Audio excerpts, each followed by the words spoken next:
Bonjour à tous, Sid avec vous. Donc en ce dimanche 14 novembre, je vais vous faire la petite analyse sur KEEP face à l'USDT. KEEP USDT. Déjà au niveau fondamental. Il y a une chose que vous devez faire très attention sur KEEP, c'est que l'offre en circulation est de 50%. Ça veut dire que vous avez 1 milliard de jetons, normalement, et nous avons en circulation que pratiquement la moitié. Donc vous faites attention à ça, c'est très très important. Le nombre de jetons en circulation et le nombre de jetons total. Cela veut dire que si on met en circulation tous les jetons, bah, le prix forcément va chuter. Donc vous devez faire attention à ça quand vous regardez un actif. Vous allez sur CoinMarketCap ou CoinGecko, vous regardez le nombre de jetons et le nombre de jetons en circulation. Ça, c'est très important pour une stabilité du prix. Okay, c'est la chose la plus importante que vous devez regarder sur un actif. Ensuite, au niveau fondamental, KEEP, c'est quoi?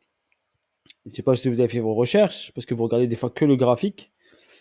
Keep est dans la confidentialité, donc c'est la confidentialité des données. C'est pour protéger, donc c'est une technologie, d'accord, qui est totalement décentralisée. C'est ça le gros avantage. Donc c'est totalement décentralisé pour protéger les données de la personne, d'accord.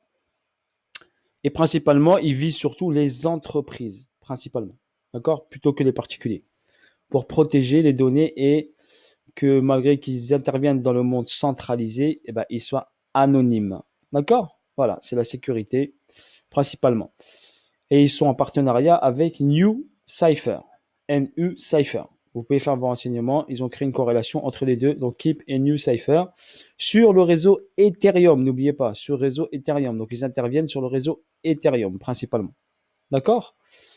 Vous avez un grand acteur qui a fait bien sûr Kenny Reeves, je crois, si je me trompe pas, qui a fait bien sûr la promotion de ces deux technologies qui est Keep et New Cypher pour le réseau Ethereum. Donc je vous laisse regarder leur site internet, il y a tous les renseignements possibles. Mais la chose la plus importante à retenir, c'est qu'il n'y a que 50% des jetons en circulation. C'est la chose la plus importante à retenir. Donc, dès qu'on va libérer tous les jetons, ben forcément, le prix va dévisser vers le bas. D'accord. Quand tous les jetons seront mis en circulation, là, c'est intéressant de rentrer sur le produit. Pour l'instant, ça reste du trading pur uniquement. D'accord. Parce que du jour au lendemain, le prix, boum, peut chuter si on libère beaucoup de jetons sur le marché.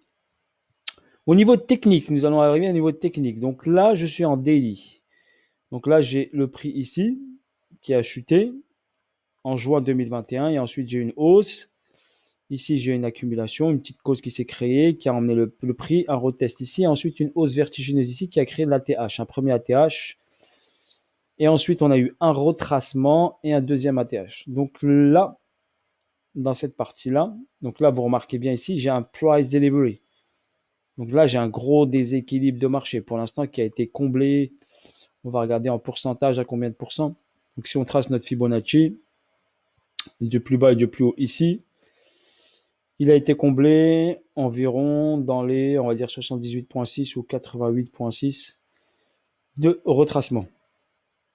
Donc 78 et 88,6. Donc on est venu ici au 78,6, on ne les a pas touchés encore. Donc il a comblé partiellement et ensuite il a réagi. D'accord. On était en zone premium, full premium. Il est passé ici la zone des 50 par rapport à cette hausse. Il est passé en discount, ce qui a recréé un petit pump vers le haut.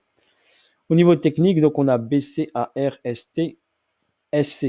Donc là, on a une réaccumulation. Donc cette réaccumulation va emmener bien sûr le prix vers le haut, mais il faut que le prix descende en dessous. D'accord. Là, il est venu créer le SC et sur le SC ici, il a créé une accumulation. Cette réaction haussière est tout à fait normale car on a eu ici une descente, on a créé un plus bas, on a créé une hausse, une accu, on est venu reprendre la liquidité ici. Je vous ai dit, quand on prend de la liquidité, forcément, il y a une réaction haussière derrière. Donc là, on a pris la liquidité de ce niveau et on a une réaction haussière derrière pour aller chercher un point déterminant. Donc, il y a deux solutions. Donc, deux solutions. Si le prix ici créer un nouvel ATH. Donc, prendre la liquidité du BC et du ST. Pour l'instant, ST a pris BC. Donc là, le ST est une liquidité en attente. Si là, le prix vient chercher ST, le prix descendra vers ce niveau-là, vers cette zone-là de demande. D'accord? Si le prix ne dépasse pas ST, il viendra faire un retest de cette zone-là ou prendre juste la liquidité du SC qui est là pour valider l'accumulation et repartir ici vers le haut sur un nouvel ATH. D'accord? Voilà les deux solutions qui se présentent à moi et je vous la partage. Au niveau technique, je parle au niveau technique, d'accord? BCAR, ST, SC, réaccumulation, d'accord? Réaccu. Si AR dépasse ST, le prix descendra à ce niveau, voire plus bas. Si ce point haut-là ne dépasse pas, le ST ne dépasse pas ce niveau, donc l'ATH, le prix retracera sur cette zone ici où il y a une accumulation qui se met en place sur la zone des 50. Bien sûr, il pourra aller chercher un peu plus bas si possible, parce que là, avec cette mèche-là, il a créé ici un rééquilibrage ici du price delivery, une partie, mais cette partie basse, bien sûr, n'a pas été rééquilibrée encore. Donc, si vous voyez ici une prise de l'ATH, forcément, le prix ira chercher cette zone basse. S'il n'y a pas prise de l'ATH, pas prise de liquidité du SC tout de suite, il va descendre, retester l'endroit ici, cette zone, pour aller à nouveau rechercher un nouvel ATH. Voilà, sur ce, pour Kip, ce que je peux vous faire, je peux vous expliquer.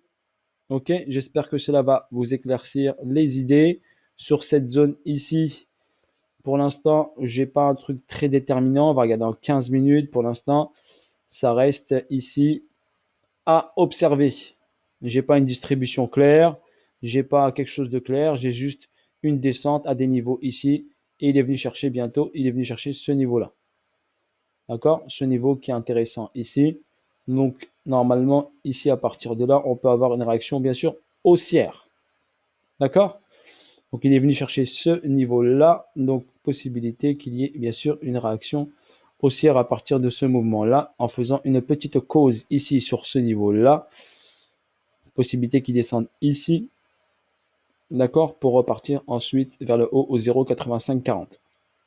Voilà pour Kip, mode d'observation. D'accord? Là, c'est du trading pur. C'est pas pour les holders. Les holders, idéalement, vous attendez la zone idéale. Ok, l'idéal pour les holders. Donc, le mieux, c'est d'attendre soit un retest de ce niveau, d'accord, ou une prise de liquidité ici en bas pour un meilleur point d'entrée. Si par exemple, on va chercher la TH et par exemple, on est là, on pourra faire un 80, allez, on va dire un 100%, donc doubler son capital. Et si le prix descendra plus bas ici, on pourra faire un fois 2.